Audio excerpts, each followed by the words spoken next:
Brilliant. Well, hello everyone. If you haven't guessed it already, I'm Stacey Barr, and I want to welcome you to this webcast. KPIs start at the top, and it's a topic that I think we've kind of been pondering for quite some time, and I was never quite sure the best way to kind of bring it out into a webcast. But here we are. We've got it, and that's because we keep noticing so many organizations struggling to create meaningful KPIs because leaders delegate the work to analysts or to planners or to consultants. And those people simply don't have access to the strategic intent, the thinking in the leaders' heads behind those goals. Now, the result is predictable. We end up with more weak measures. We end up with low insight dashboards and strategies that will sound quite important, but they will fail to drive real change. So, as a practitioner who's responsible for enabling strategy execution in your organization, I'm sure you already know just how this creates a cycle of rework, of frustration, and underperformance ultimately, that really that cycle can just last for years.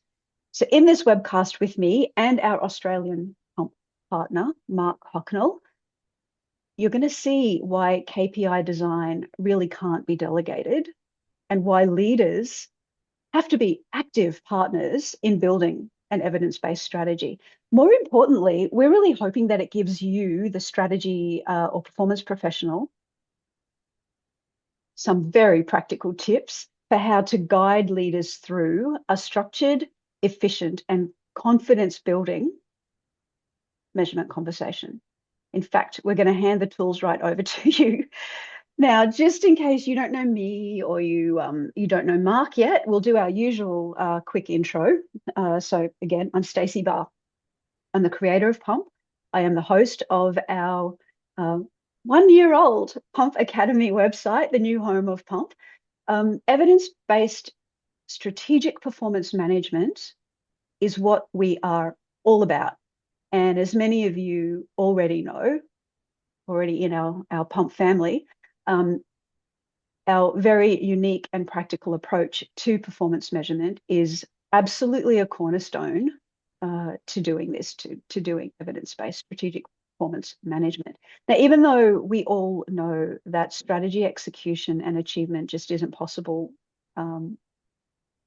without meaningful measurement, not every leader necessarily has discovered this or feels it, in their bones.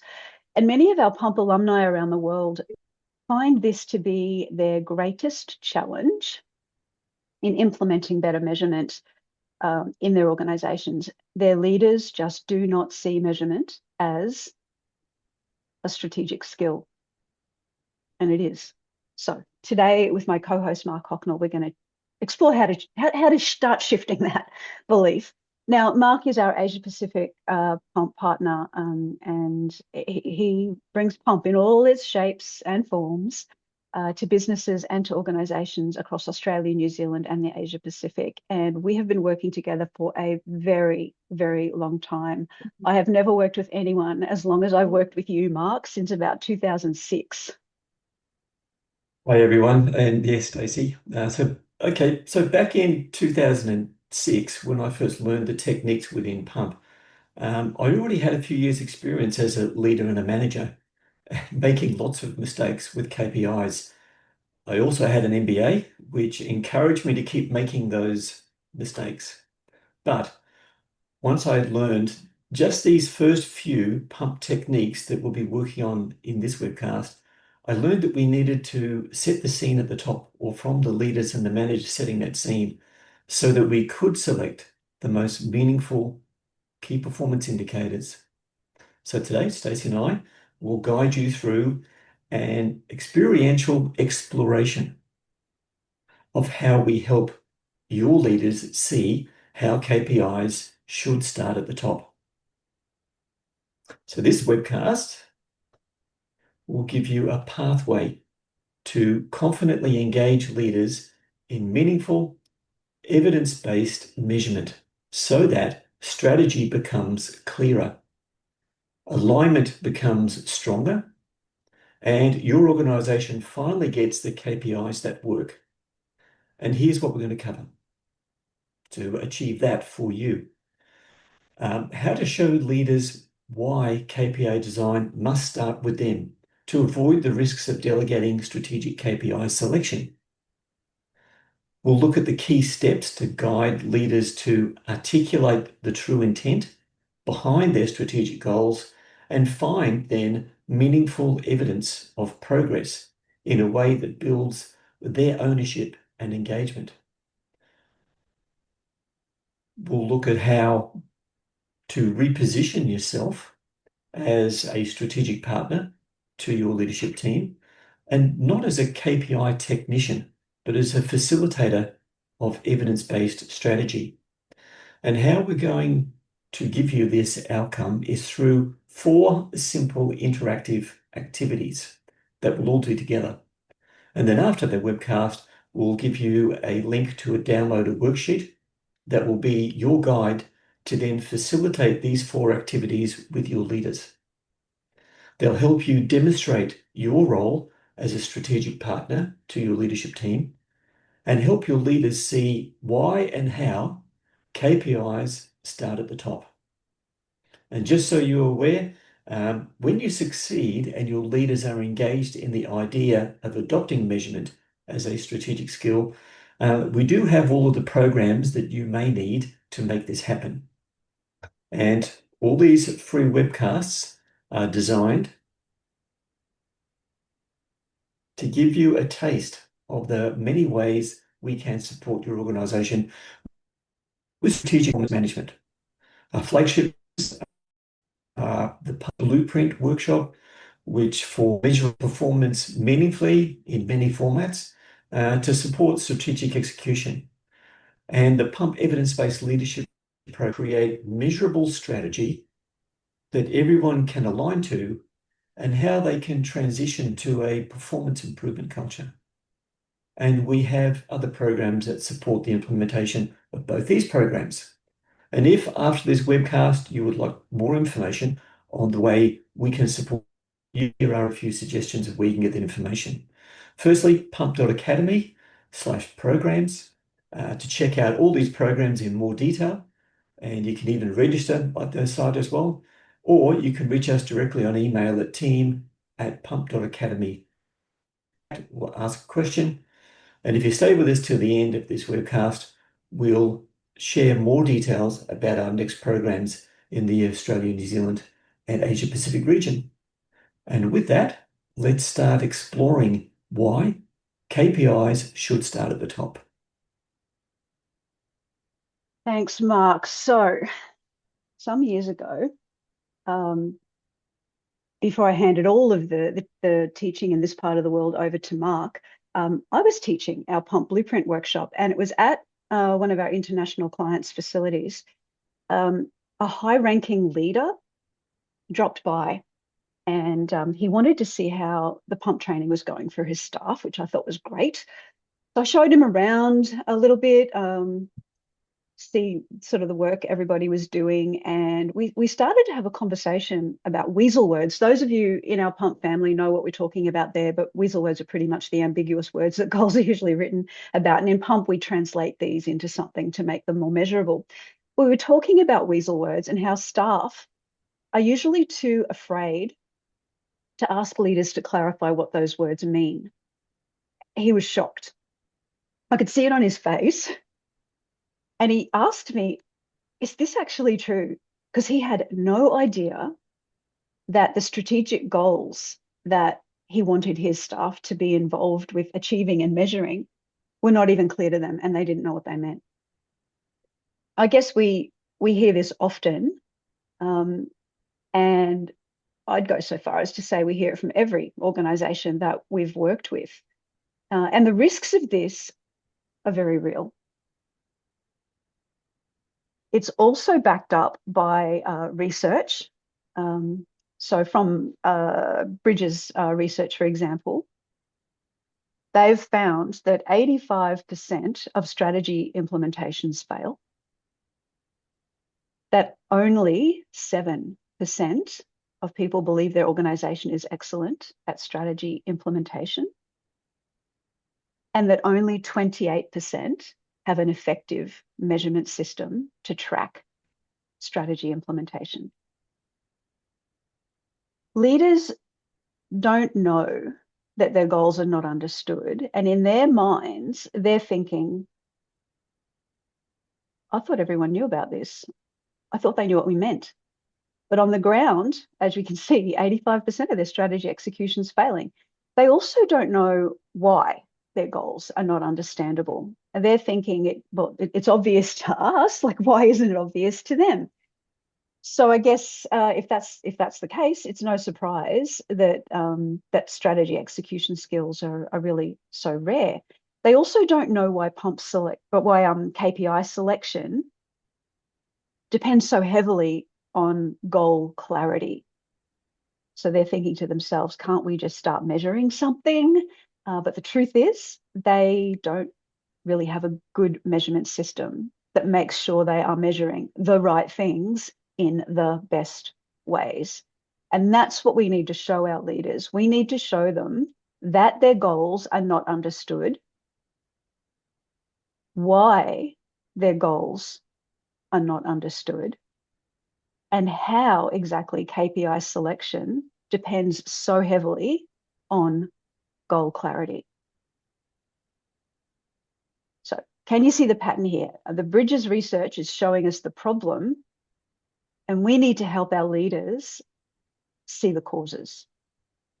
So leaders don't realize that the intent that they're communicating isn't reaching into the hearts and minds of their managers and employees. They don't realize that this is because of gaps in their perception, the same gaps we all have, quite frankly, until we start working with something like Pump that can illuminate those gaps immediately. But having these gaps in perception isn't anyone's fault, okay? It's just the way things are. We're going to practice now, though, some very easy, low threat, and by that I mean low discomfort, low defensiveness ways that you can make each of these three gaps visible to your leader without blaming or lecturing or correcting them. So we will start with the first of our three gaps right now. Over to you, Mark. Thanks, Stacey. So we'll focus on the first gap to start with, that leaders don't know that their goals are not understood. So we're going to test whether a strategic goal really means the same thing to everyone using an activity called One Goal, Many Meanings. We are all going to work together to focus on one strategic goal, and that strategic goal is become a leader in customer experience. So shortly we'll move to a whiteboard to collaborate together. And on that whiteboard, each of you will write on a sticky note, what do you think that goal, become a leader in customer experience, means in one sentence or a handful of words. And if you absolutely have no idea what that strategic goal means, then just put in there, I have no idea, on your sticky note. And we'll then see how understandable the goal actually is. So what we're doing with all this is practicing how you can help show your leader that their goals may not be clearly understood. So let's start, Stacey. Lovely. Now I'll switch us over to the whiteboard. Just give me a sec to find it. I think I've got to stop that share. And now I'll go. I'm still getting used to whiteboards in Zoom, everyone. So thanks for your patience. Let's see.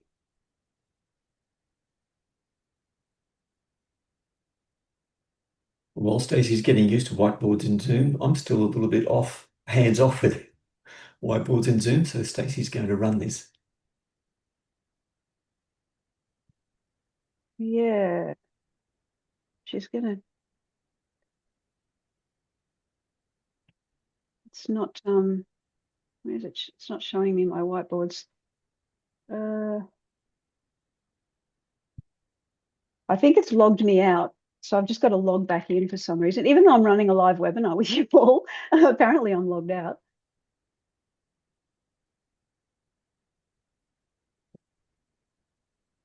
Bizarre. So just remember that what we're going to be focusing on is that strategic goal to become a leader in customer experience. And then when we get the whiteboard up, each of you can grab a sticky note and tell us what you think that means. Or if we don't know, then we don't know. So I'm bringing you over to the first frame, the one at the top with activity one, yellow sticky notes, just to help you find it. So yeah, grab a sticky note and do exactly what Mark explained. In your own words, one sentence only, what does that goal, become a leader in customer experience, actually mean? And again, like Mark mentioned, if you've got no idea at all, just say, I don't know. That's fine. There are no right or wrong answers here. We're simply testing how understandable this goal is. So be quiet for about a minute or so, just so that you can get things started. You already have, which looks great.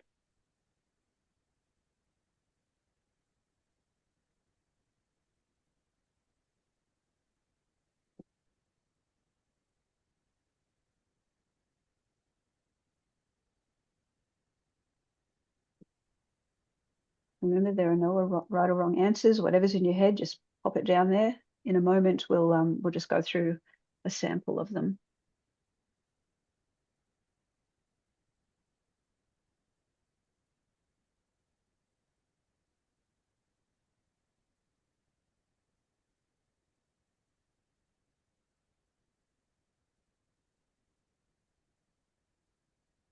Okay, I'll just give you a few moments more.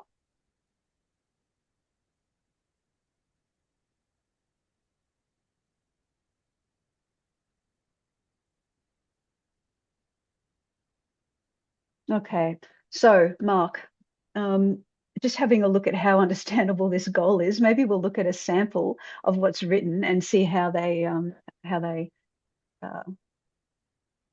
compare. It's awesome. I mean, I love the way everyone's using the whiteboard and the stuff that everyone's writing in there. It's awesome. One of the things that struck me straight up, Stacey and everyone, is so many of us went straight to a measure, such as we've got great deliveries in full on time, or that we are capturing the customer's report that their experience is great.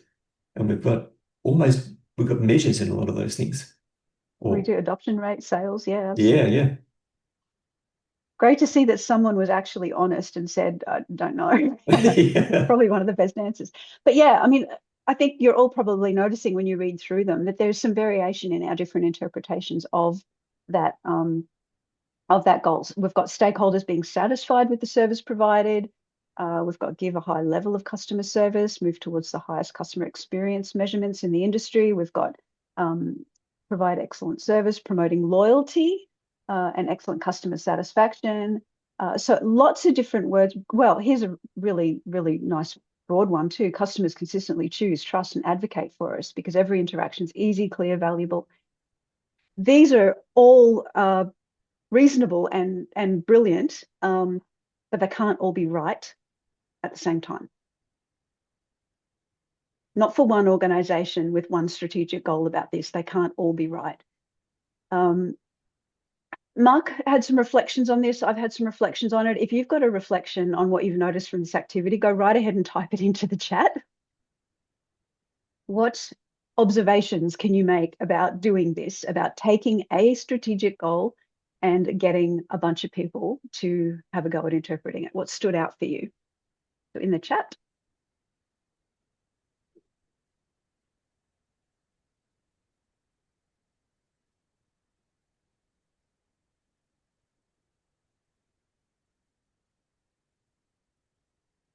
Are you finding the chat? Oh, there we go. Thanks, Jenny. Many ways to interpret it. Indeed, that's probably the main point. Hey, Mark. Yeah. Got many ways to interpret it, and everyone has almost a different opinion of what that could or should mean for our particular organization. Yeah, Iliadis, agreeing with you. It's that personal perspective. Yeah. And like Lara says, yes, most people are just going to try and focus on what's important to them. Yeah. And Kathy's observation is interesting, Mark, that some are very specific interpretations, but others are more general or broad. Mm. And Um, again, we've got the statement about the customer experience and being a leader in that, but We're not sure what success really looks like if and when we are a leader. That's it. So thank you everyone for sharing, well, for participating in that. That was great. You really made the point, and also for making those observations, because this is the problem. Mark, I'll shut the whiteboard down if you want to keep us going. Okay. So the question really here then is, could this happen around a strategic goal in your organization, that people could derive different meanings from the same goal? And it's worth testing this um, with the team, maybe even 5 or 10 of your work colleagues. You get together and you, from across the organization perhaps, and you go together and you have a strategic goal and you go, what does this thing actually mean to us? And you can record all of your findings with the view then of sharing that with the leader who owns that goal. Let the leader know that these are all sincere interpretations of that same goal. And then we need to pause and really let that sink in, because what really are the consequences of everyone having a completely different interpretation of what success is or what that goal actually means? And then we have to let our leaders know that there is a good reason why this happens and it's not their fault. And this brings us to the second gap, which is why goals are not understood. And we have an activity to show this gap to our leaders as well. And that second gap is that leaders don't know why their goals are not understood. So we're going to practice, just like we did then, how to ask leaders the kinds of questions that make their goals understandable. And using an activity that's called ambiguity exposure. We're going to we're all going to work together in this one as well on 3 strategic goals. The first one being that this is almost like the top 3 that's going around at the moment. It's leverage generative AI to enhance decision making. The second one will be to be the national leader in secure, trusted, and transformative data linkage. And 3, enhance operational resilience. They're awesome strategic goals in many people's strategy. And we'll go back to our whiteboard to collaborate on this soon. And on that whiteboard, we'll start by highlighting the ambiguous words first in these goals. And in Pump, we call these weasel words. So we'll choose 3 of the weasel words in One, those actually, statements. Mark. We'll choose one. We'll choose one. Okay. Out of those 3, maybe. And then for each weasel word, for that weasel word, we'll each write on a sticky note what we think the answer is to the question, what would this look like if it was happening in the real world? And what we're doing here is practicing how you can ask your leader what their goals actually mean in real world, observable, and intangible terms. So we're selecting one, Stacey. We're going to look at the 3 goals to start with, everyone. So here they are again. Leverage generative AI to enhance decision making, be the national leader in secure, trusted, and transformative data linkage, and enhance operational resilience. So, what we would like you to do now is in the chat, write down some of the weasel words that you see in any one of those 3 goals. You can write down just one weasel word. You can write down a bunch of them. You can enter them in the chat as many times as you want to. But what are the weasel words you see in those goals? Now, weasel words, again, are words that could have different meanings to different people in different contexts. They're ambiguous. They're vague. And Mark, here they come. Here they come. They stand out when you put your weasel word glasses on. Enhance, leverage, transformative, Linkage, national leader. resilience. Yeah. Yeah. You know, you can see them. Everyone can see them, Mark. They almost don't need prompting. We all know the words that are the problem in our goals, the problem for having them understood. So, yes, there are heaps of weasel words in those goals, and I think you picked them all, and I probably didn't even get all of the ones that you guys picked. But the weasel word we're going to play with is this one, resilience. We'll just pick one. And we're going to go to the whiteboard and do the sticky note thing. So I should be able to get to the whiteboard a bit quicker this time.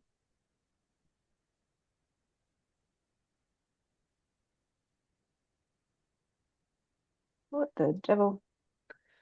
So the context of resilience here then is to enhance our operational resilience, if that if that helps. So down to activity 2. We're in the frame that's activity 2 where the green sticky notes are, everybody, just to help you locate it quickly. What you're going to do is answer this question. What would this look like if it was happening in the real world? And the word is resilience. What would resilience look like if it was happening in the real world? Remember, this came from the goal, enhanced operational resilience, if that's a bit of extra context that you want. So get going, grab a sticky note and put in your own words, what does that mean? What does resilience mean? No right or wrong answers again. We're just exposing the ambiguity. So quiet for just for a moment for you all to have a think. I'm not drinking Coke, by the way. This is a cold brew coffee. Mm-hmm. Sounds nice. Love it. It's that time of day anyway. I'm not sure what the time of day for all of you guys, but it's just approaching 10:30 a.m. here, morning tea time.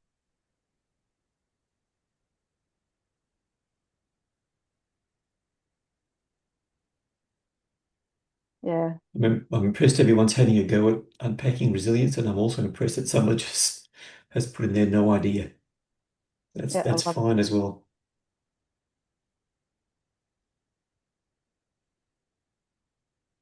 As we've mentioned, I mean, these are activities we want you to do in your organization. So encourage your leader and any other colleagues that you work with that there are no right or wrong answers either, that it's absolutely okay to say, I just don't understand it. That is insight, being able to get that. And Stacey, this was called ambiguity exposure, and I think that's exactly what we've just done.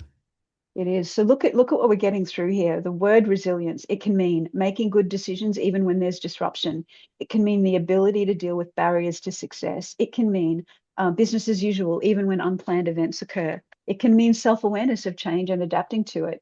Better able to cope with rush jobs, being able to bounce back from any shocks, being better prepared, running out of consumables less often. It can be that specific ability to rapidly respond to shocks. There are heaps of brilliant answers here, Mark.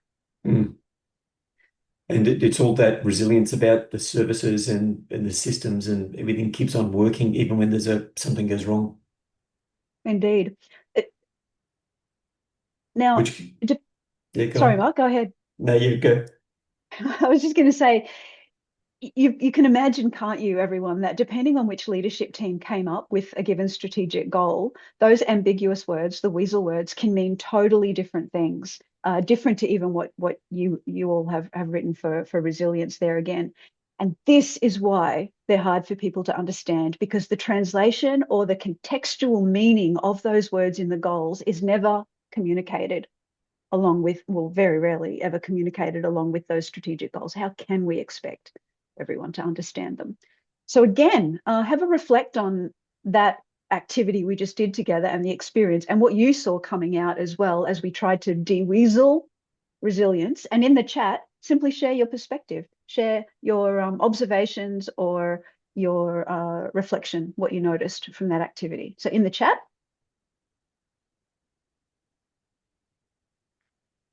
again, I'll just give you a few moments to get thinking and typing. Just have a moment to reflect. What did you notice about that activity, the ambiguity exposure?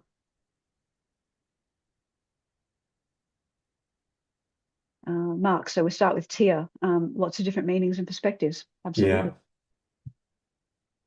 Agility and contingency planning make a few appearances. Yes, it So there are does. some themes. Yeah, we're not that far off that we don't understand the general direction of that word resilience. That's right. But Is it Andrea, big? yeah, they're Yeah, big, big, big big words. variation of the understanding. Um, Jenny's Jenny, I think you've really nailed one of the problems. It needs context as to what we are being resilient to. That's one of the ways to dig deeper into our strategic goals is understand in our context, what does this mean specifically for us right now? Yeah. And Lara's got it wasn't hard to make it something more meaningful than the corporate speak. And again, that weasel word language is often referred to as corporate speak. It is, Lara, that was a great observation. It wasn't hard at all to have a go at that. Mm, Absolutely. So it's really not going to be hard for leaders to take that extra step and put a bit of explanation around what they mean by those mm. keywords, the corporate speak. Um, yeah. So yeah, great reflections there. Um, Lovely. Yeah, even Paul's got in there, even where there's a general understanding, specifics aren't included, which sometimes those specifics are needed. They are sometimes they are needed. Well, more often than not, I guess, to really get into the detail of it all. Yeah, indeed. All right. Well, thanks everybody again. Mark, I'll shut the whiteboard down if you want to keep us going. Okay. So here's another question for you then. Are these ambiguous weasel words in the strategic goals in your organization? I feel like that's a rhetorical question, given that we've pretty much nailed it in saying that this is that corporate speak. And even saying it's corporate speak almost says weasel words are part of corporate speak. It's how the corporate speaks. Go around in circles a bit there. So, but if so, if we are using this corporate speak language and these weasel words, we have to ask the same question of our leader. What would this look like if it was happening in the real world? And an interesting follow-up question might be, would the entire leadership team answer this question in the same way that they just gave their answer? And then we let them know that these weasel words are the reason why people come up with the wrong KPIs for the goals all the time. And this brings us to the third gap, how KPI selection depends heavily on that goal clarity. And we have another activity to show this gap to the leaders as well. And this is our third gap. And it's really to show the leaders how KPI selection really does depend on making sure we've got the clarity of that goal. So we're going to see just how easily the wrong KPIs can be selected for vague goals using an activity that I love the name of this one. It's KPI explosion. We're going to all work together on the whiteboard again to focus on one strategic goal, enhance sustainability governance and implementation. We'll return to our whiteboard to collaborate on this. And on that whiteboard, we'll ask each of you to brainstorm KPIs for this goal, enhance sustainability governance and implementation, and writing each KPI on its own sticky note. We'll then see what happens to KPIs when the goals are not clear. And what we're practicing here is how you can show your leader why strategic KPI selection cannot be delegated, especially for these strategic corporate goals that are not well understood. So, Stacey, let's go. Let's indeed go. One more trip back to the whiteboard, everybody. And you guessed it, we'll be heading for um, the third panel, the activity 3 KPI explosion. It's got the blue sticky notes, if that helps you get there quicker. And you are going to use as many sticky notes as you want to brainstorm KPIs for enhanced sustainability, governance, and implementation. How would you measure that? Write that answer in one or more sticky notes. Use your own interpretation of this goal, of course. You have got no other interpretation to rely on, so you have to use your own. Do not worry about repeating any KPI that someone else has already put up there. Just don't worry about that. Just go for it. And again, there are no right or wrong answers. We're simply exploring what happens when you're in a position where you have to find KPIs for an ambiguous goal and you're using brainstorming to do it. So yeah, give you a few moments of silence just so that you can focus and uh, get some ideas there.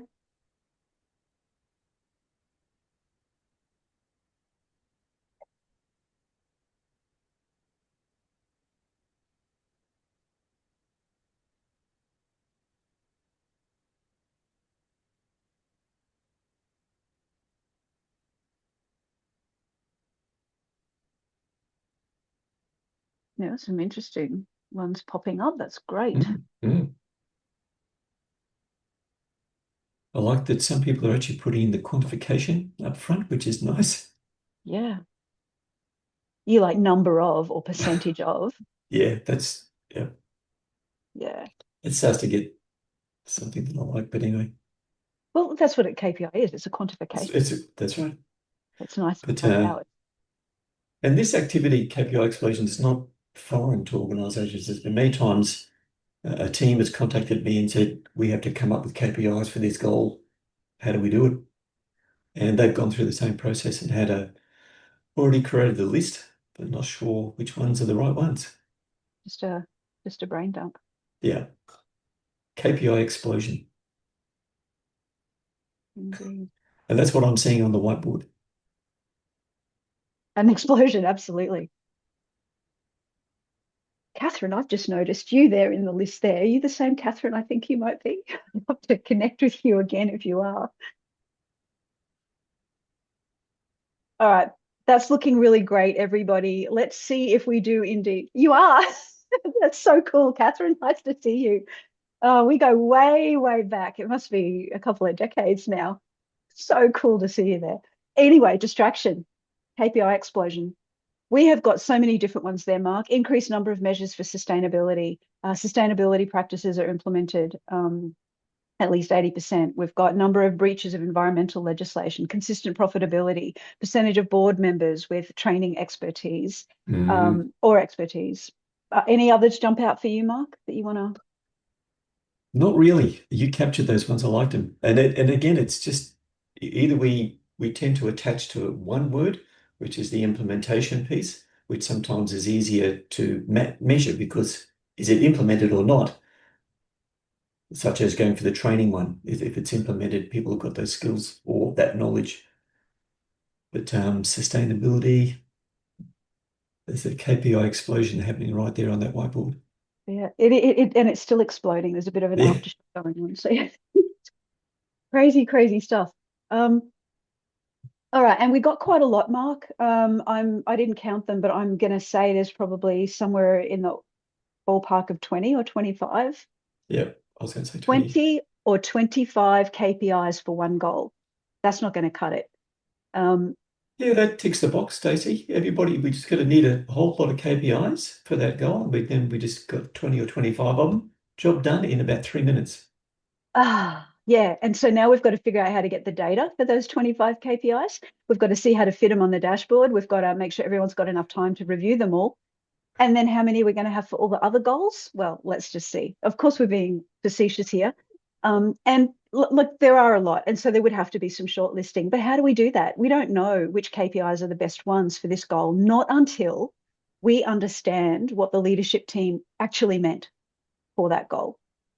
And if leaders delegated this KPI selection to another team to do it for them, how likely would the leaders end up agreeing with and taking ownership of the KPIs that the other team chose?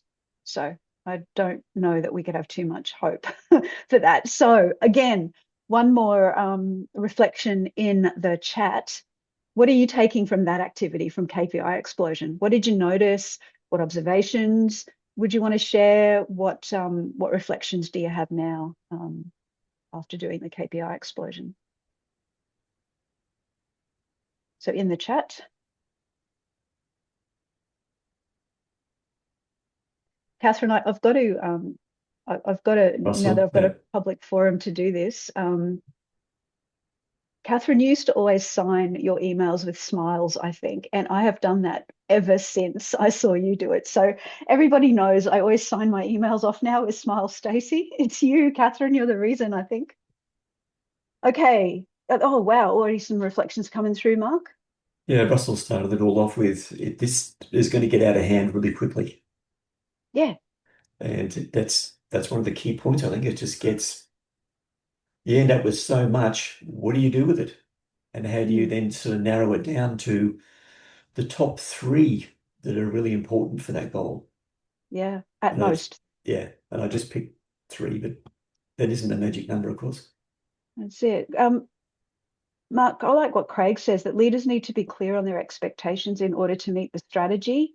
Um, they do, but I wonder if leaders know how clear they really need to be. I mean, you've probably experienced this too. I've been in leadership team workshops where even the leadership team didn't agree on what one goal meant when we started digging into it. They all Yeah, had their own. Oh, no, no, it meant this, and no, no, no, no, no, it meant that. yeah.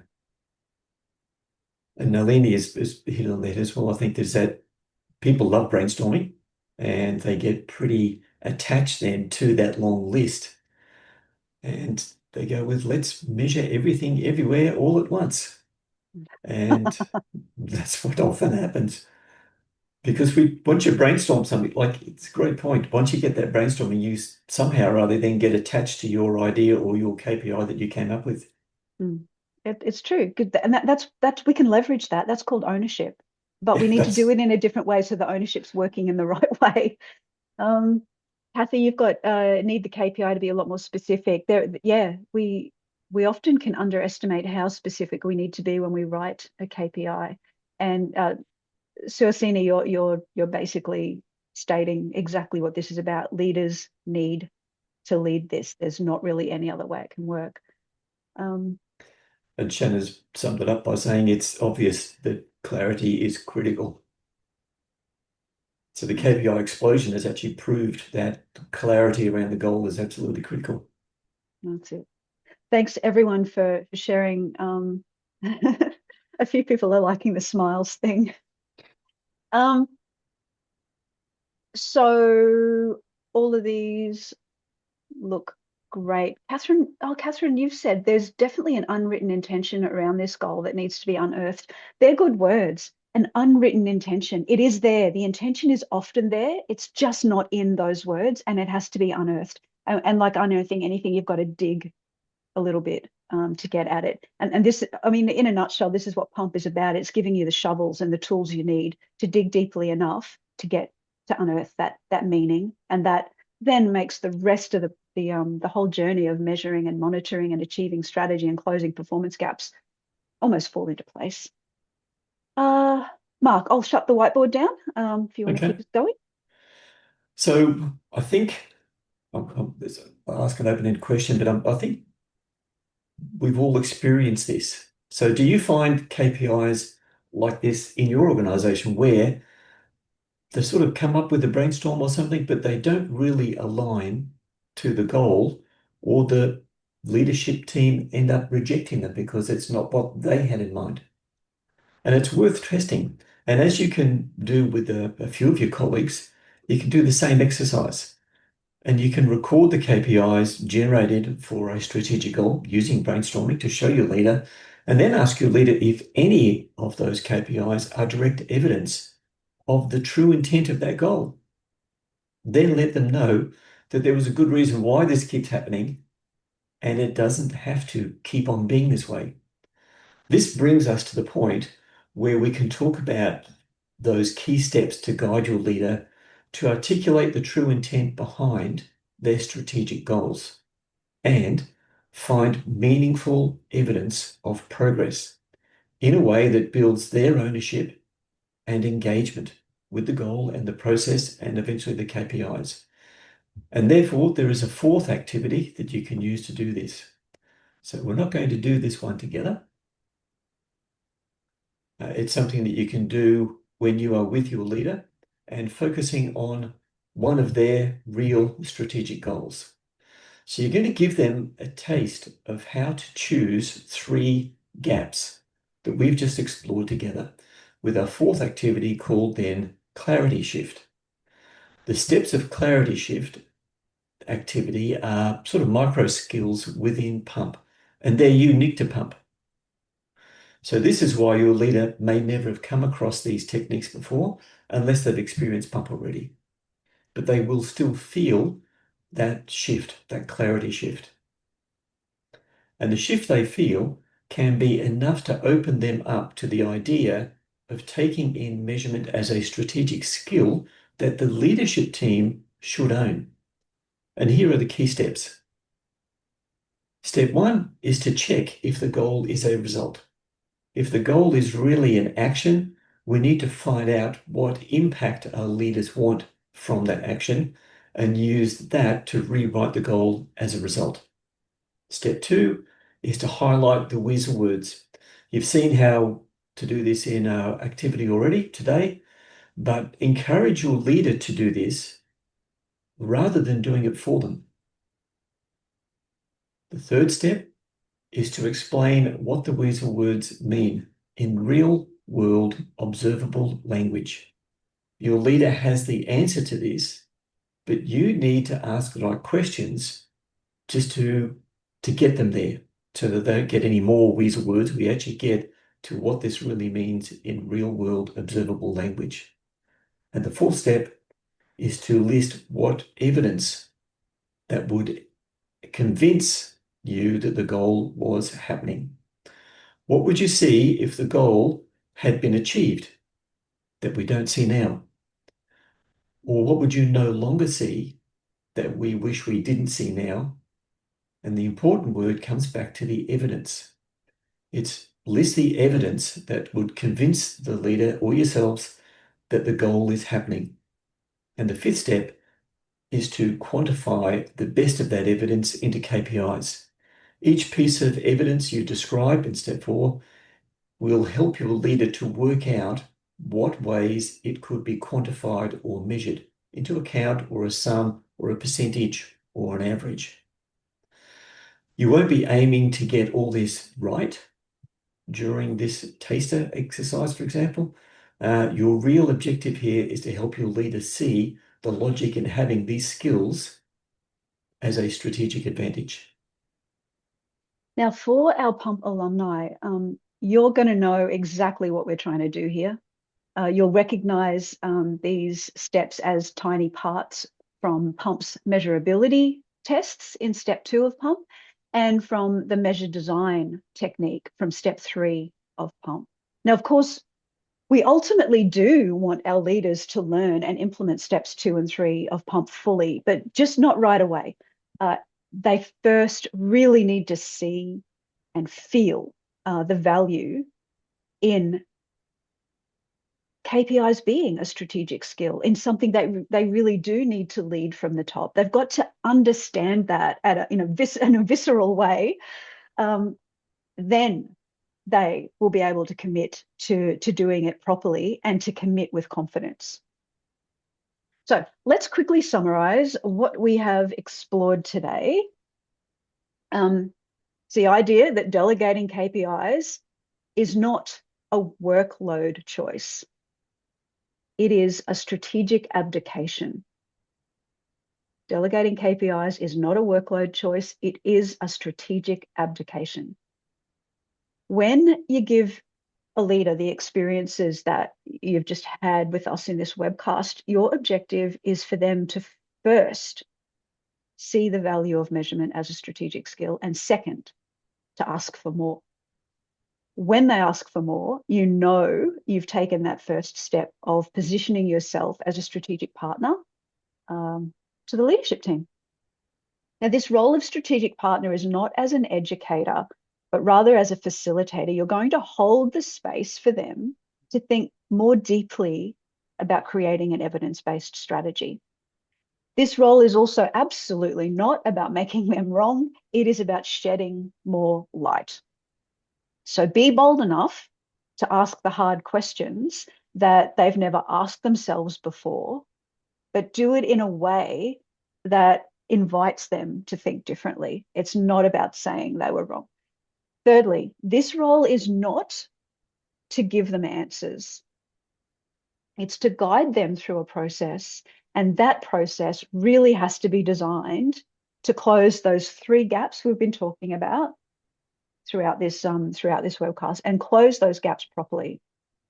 Now, to help you position yourself as their strategic partner, you can start with the activities that we've shared in this webcast with a download. So I'll remind you what those 3 gaps were that we want to highlight for leaders to earn their support for better evidence-based strategy. Gap 1 is that their goals are not understood. Gap 2 is why their goals are not understood. And gap 3 is how KPI selection depends so heavily on goal clarity. So we really want you to give them a taste of how easily they can close those gaps so that their decision to own strategic measurement becomes their only logical choice. So we covered 4 activities for you to do this. 1 was the one goal, many meanings activity. We also did the ambiguity exposure activity. We did the KPI explosion activity, and Mark finally just guided you through the logic of the 5 steps of the clarity shift activity. The instructions for all these activities are in the worksheet download that we're going to email to you after the webcast. It is completely free. Why? Because we want every strategy and performance professional to use it and engage their leaders in better evidence-based strategy. The way the world is going has me worried, and I think we really need to give leaders every opportunity to become much better evidence-based strategic thinkers.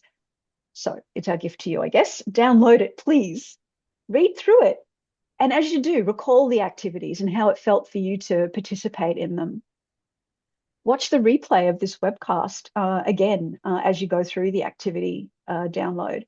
And then really be bold and invite a leader to start this conversation with you. Now, if you're keen, I have a few questions here. Jenny, do you use this with the leadership team as a whole? Do you know what you can? And if you have their open invitation to do that, absolutely. But if you just want to start with one leader, that's absolutely fine, because then they can be your advocate to then take it to the idea to the whole leadership team. So Jenny, either way, I would just go with where there's the easier option, one leader or a lot.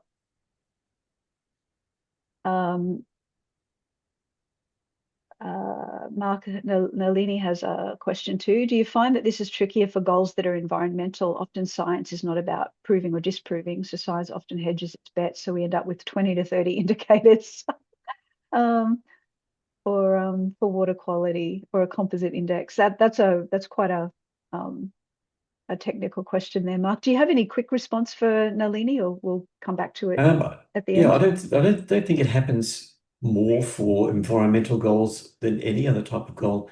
And the key thing is environmental goals need to be split out into specific, meaningful goals for each one. And then each one of those then can be measured. And 20 to 30 indicators may not all be high priorities for improvement all at once for one organisation at the current time. There's some prioritisation that would have to layer over all of that as well. Yeah, some of those indicators might just be monitored rather than being ones for improvement. Yeah. One more reaction to a comment here. We will stay as long as needed after we've finished the webcast to answer any more questions. But I like what Lara says, Mark.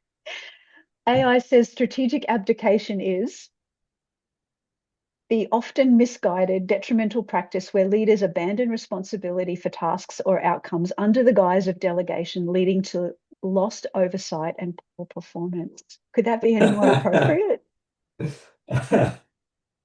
Yeah, sometimes Lara. it's a cracker. I mean, we can say strategic abdication, but AI then has to make it into a paragraph, which is nice.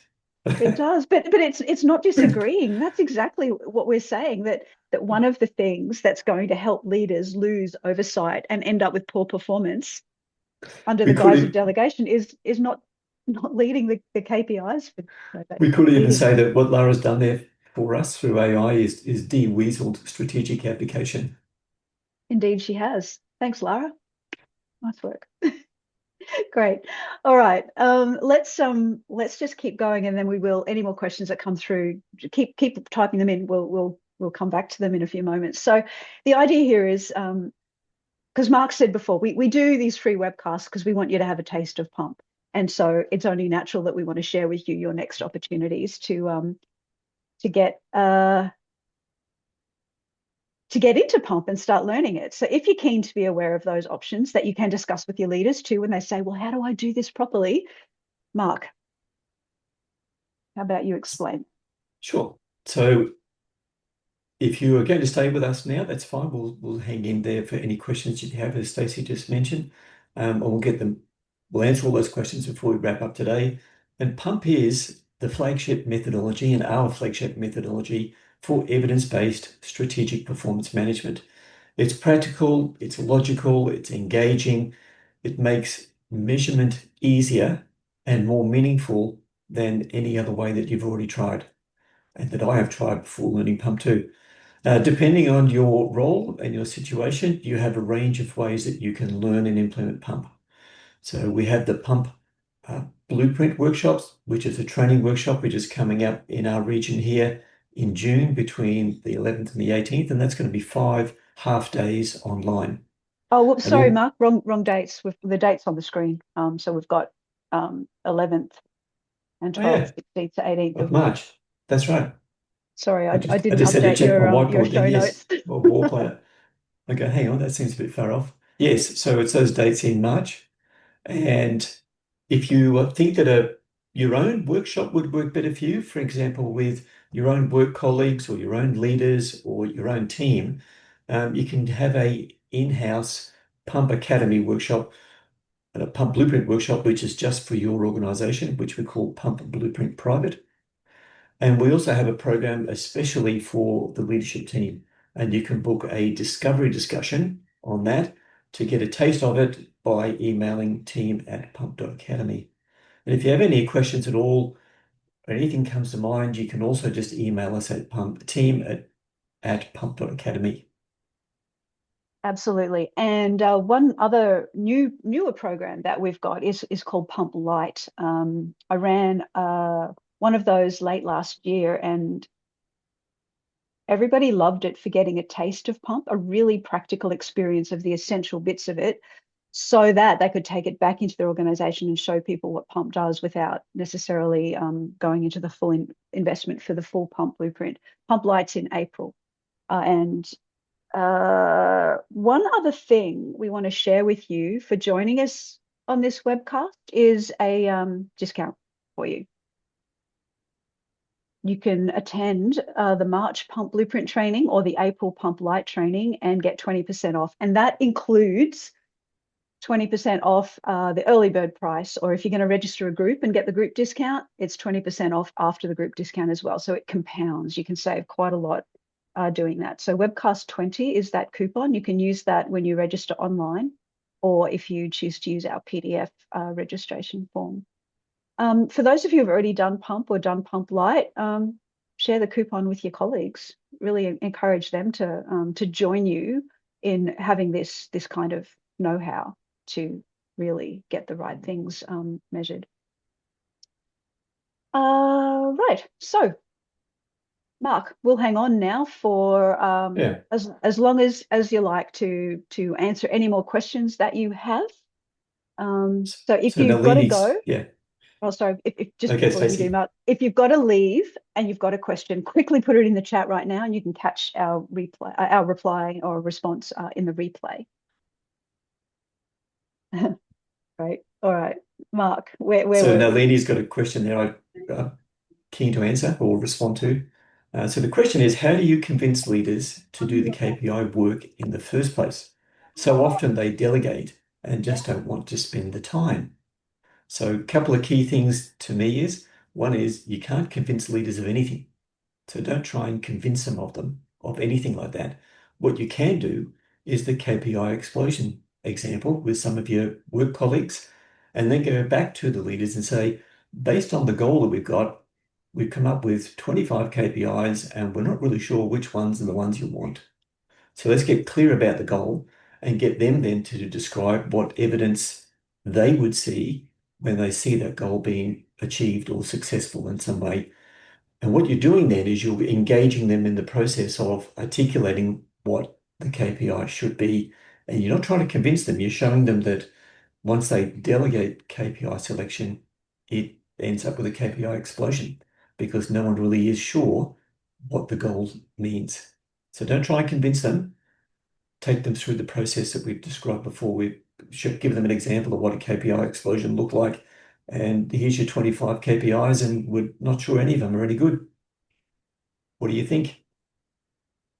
It's great. It's starting with the consequences, isn't it, Mark? It's not starting with the, oh, you should do KPIs. It's this is how you've asked us to do KPIs. This is how we're doing KPIs. This is where we're at. These are the consequences. We're not happy with it. Are you happy with it? You shouldn't be happy with it. How can we get happy with it? We've got to change our approach.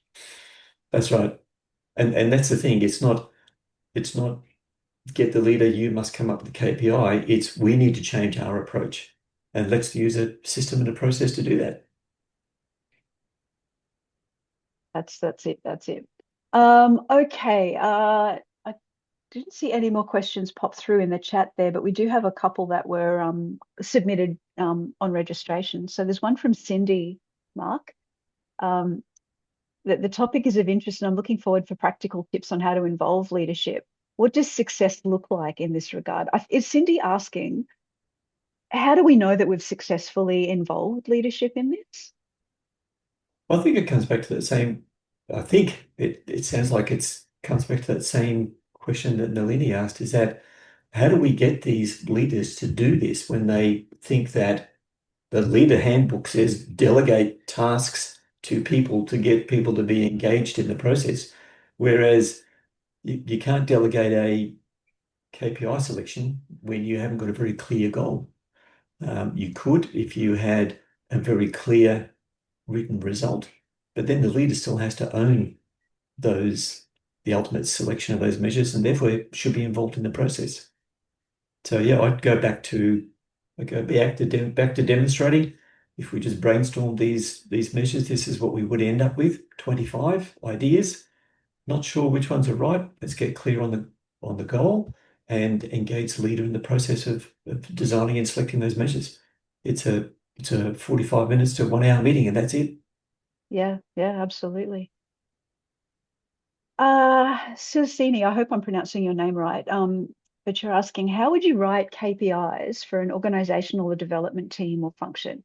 And how do you write measures to measure the qualitative difference we make, the capability and culture in the organization? I think, Mark, I'm going to hand over to you on this, but I think that I would give the same advice to anybody who was saying, I've got difficult outcomes. They don't seem measurable. They're quite qualitative. How do I measure them? And our response is always going to be describe the difference you're trying to make in everyday language. Don't use weasel words. Don't be broad. Be very specific. If you have to change anything right now about the impact you're having in your organization, what is that impact what about that impact do you have to change? We can, all of the functions that we do in any organization can have a range of impacts and outcomes and outputs in the organization. And they could all potentially be measured, but we're going to end up with that KPI explosion problem in a different way. We're just going to have too many goals, too many measures, and too much time trying to build that system. Prioritization really matters. In Pump, we talk about ruthless prioritization. So I would say couple that with what are the important impacts that really need to change right now, need to be better, and then be very specific and non-weaselly in how you articulate them. Once you do that and you use a technique like Pump's measure design, the measurement's easy. It starts with the goal. Yeah. Mark, you want to add? It was a bit broader a bit more specific than I was going to be. Thanks, No, Stacey. I saw your heart. well, from practical experience that I've had is that when you've got a clear goal, you can work with the leadership team or people that are down in the trenches or whatever they want to call it, but and work through that measure design process, and the measure design and selection process works every time. Like I said, it's some of these some of these results that we're designing measures for. The the workshop could take 30 minutes, or it could take 40 minutes, 45, or an hour. but you always get the result at the end of it, which That's is it. a set of specifically designed and selected measures for that particular result statement that you have. As long as there's no weasel words in there and it's not an action, we've actually got that intended outcome or result that comes from that. Look, let me be a bit candid here. We really want to give you the ideas to start playing with, but the actual detail, the how-to specific detail that makes this easy, it's in the blueprint. It's in the pump blueprint. And I mean, there's so much value in that. We're not going to teach the whole blueprint on a webcast, and we can't because there's more to it to learn it. But the detail's there. It's understand the direction that Mark's explaining to you, and just know that we can back it up with some very specific how-to tools for it. Kathy's got a question now. Yeah.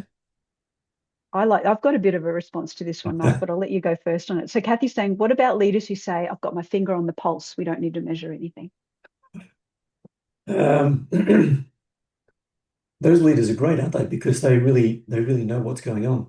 Um, I was going to go with the health metaphor just for the heck of it, because if you end up in trouble in hospital, you can be monitoring a pulse, but you still need a whole lot of other data to understand whether that person is doing well or not, which is possibly not useful here.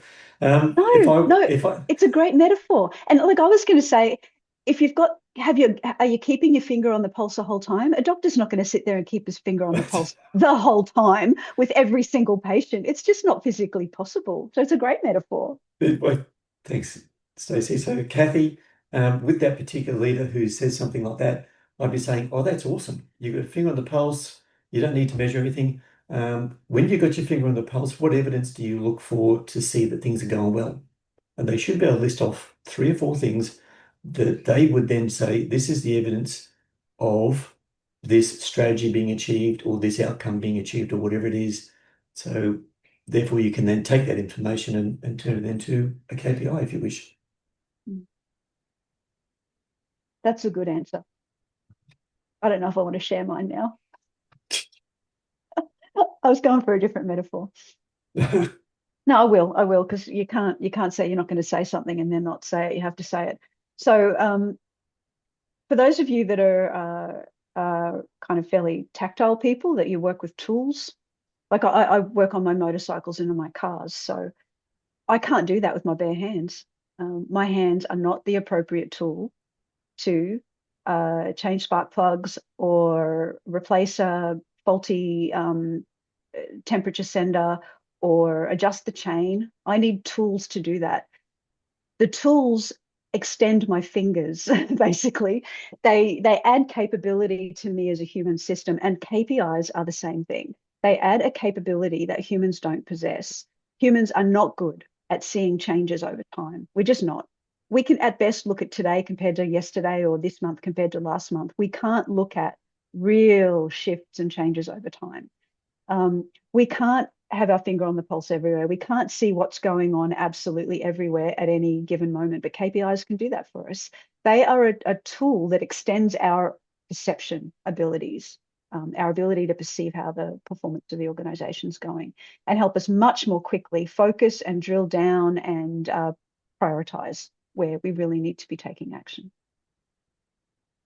It's an interesting one, Stacey. I think it's one of the things that anthropologists use to determine what is a human is someone that a person that uses tools, and also though the more clever or intelligent animals are also those creatures that use tools. Yeah. So if our leaders are that smart, they should actually be using these tools, right? Oh, that might be a bit. Yeah. So yeah, it's true. It's true. Just there has to be a non-cheeky way of sharing that with a leader, though. Yeah. Uh, oh, Nalini's kind of got a counter to that. Speaking of tools, my partnership broker teacher used to say, "A fool with a tool is still a fool." That is a good point. That is a good point. We don't want to think our leaders are fools, though. No. And Yeah. many of these techniques that we use within pump, and we've talked about the measure design technique and also those measurability tests that we took you through before to make sure that we get clear goals. These things are best done not with one person, but with a group of people, even if Yeah. it's 2 or 3 leaders or you as a facilitator and one leader. it's the conversation that works through so that you can iteratively create the better result statement that's more measurable, or even design and select those measures using small groups of people to do that, 3, 4, 5, or 10. But it's It, a it, it's the wisdom that comes from the group rather than and the tool rather than just one person. that's it. That's so true. So, however you get to start applying this with one leader or with a few leaders or with your entire leadership team, just give it a go.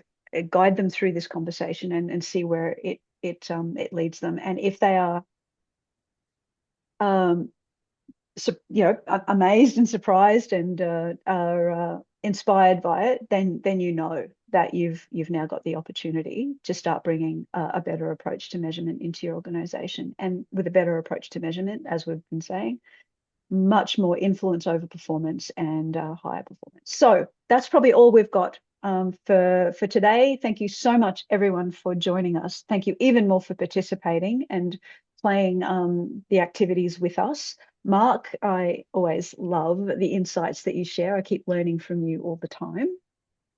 Thank you, Stacey, and thanks everyone for your engagement. Right. So until next time, everyone, we really hope you feel more inspired to give pump a try.